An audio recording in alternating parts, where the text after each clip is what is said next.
एक छोटे से गांव में एक अंधेरे जंगल के किनारे एक जगह थी जिसे व्हिस्परिंग वुड्स कहते थे। गांव वाले हमेशा अपने बच्चों को वहां जाने से मना करते थे क्योंकि कहा जाता था कि वहां अजीब अजीब चीजें होती हैं। एक दिन मैक्स नाम का एक लड़का जो बहुत ही जिज्ञासु था, उसने सोचा कि उसे खुद ही पता लगाना होगा। उसका दिल जोर जोर से धड़क रहा था और हाथ में एक टॉर्च लिए मैक्स शाम के समय जंगल में घुस गया। जैसे जैसे वो चल रहा था, पेड़ उसके करीब आते दिख रहे थे। उनकी पत्तियां आवाज कर रही थीं, मानो कोई बात कर रहा हो। अचानक उसने पेड़ों के बीच से एक हल्की सी रोशनी देखी। मैक्स उस रोशनी के पीछे गया और उसे एक छोटा सा एकदम साफ तालाब दिखाई दिया। तालाब का पानी इतना साफ था कि वो शीशे जैसा लग रहा था और उसमें से एक अलग ही दुनिया की हल्की सी रोशनी चमक रही थी। वो नीचे झुका और पानी में देखने लगा और तभी उसने कुछ अद्भुत देखा। उसका अपना अक्स, लेकिन वो उसकी तरह हिल नहीं रहा था।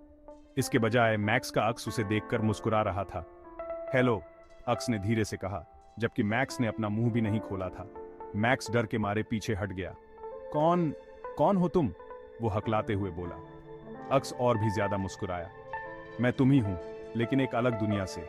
जब भी कोई इस तालाब में देखता है तो उसे अपना दूसरा रूप दिखाई देता है। मैक्स हैरान रह गया, लेकिन इससे पहले कि वो कुछ और पूछ पाता, अक्स धुंधला होने लगा और तालाब तेज चमकने लगा, जिससे उसकी रोशनी पेड़ों पर पड़ रही थी। मैक्स उस रात भागकर घर आ गया, लेकिन वो उस तालाब और उस अजीब से अक्स के बारे में सोचना बंद नहीं कर पा रहा था।